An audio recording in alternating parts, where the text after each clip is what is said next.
लोक जनशक्ति पार्टी के सांसद अरुण भारती ने एनडीए पे सीट बंटवारे को लेकर बड़ा बयान दिया है। उन्होंने कहा कि सीटों का बंटवारा सम्मानजनक तरीके से होना चाहिए और इसकी गणना प्रत्येक दल की जमीनी पकड़, स्ट्राइक रेट और जनता में नेताओं की स्वीकार्यता के आधार पर होनी चाहिए।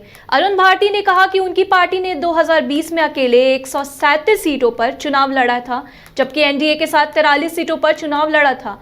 उन्होंने कहा कि सीटों का बंटवारा प्रत्येक दल की ताकत और मजबूती के आधार पर होना चाहिए। आपने बताया था कि बैठकें होंगी, बहुत जल्द सम्मानजनक सीट की उम्मीद है, क्या कहते हैं? देखिए, बातचीत चल रही है और बातचीत पूरी होने दीजिए। जब सहमति पांचों घटक दलों में एनडीए की हो जाएगी, बातचीत पूरी हो जाएगी, फैसला हो जाएगा तो आपको भी इसकी सूचना दे दी जाएगी। क्या लगता है, सम्मानजनक सीट मिलने की उम्मीद है उस पर आपका? देखिए, अगर आप मेरी व्यक्तिगत राय लेंगे तो मैं ये कहूँगा कि हमारी पार्टी जब से बनी है, जब हमारे संस्थापक हमारे बीच में मौजूद थे, 2000 में हमारी पार्टी बनी थी, लोक जनशक्ति पार्टी। तब से लेकर के आज तक जनता दल यूनाइटेड के साथ हमारी पार्टी कभी बिहार विधानसभा के चुनावों में नहीं गई है। हम लोग 2015 में एनडीए के घटक दल के तौर पर लगभग 43 सीटों पर चुनाव लड़े थे और 2020 में 137 सीटों पर हम लोग चुनाव लड़े थे।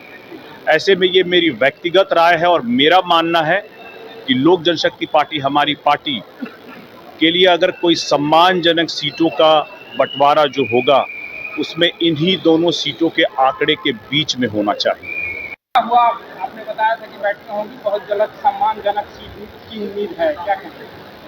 देखिए, बातचीत चल रही है और बातचीत पूरी होने दीजिए। जब सहमति पांचों घटक दलों में एनडीए की हो जाएगी, बातचीत पूरी हो जाएगी, फैसला हो जाएगा तो आपको भी इसकी सूचना दे दी जाएगी। क्या लगता है, सम्मानजनक सीट मिलने की उम्मीद है उस पर आपका?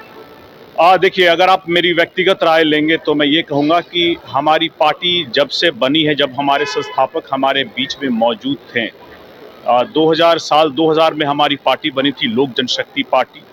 तब से लेकर के आज तक जनता दल यूनाइटेड के साथ हमारी पार्टी कभी बिहार विधानसभा के चुनावों में नहीं गई है।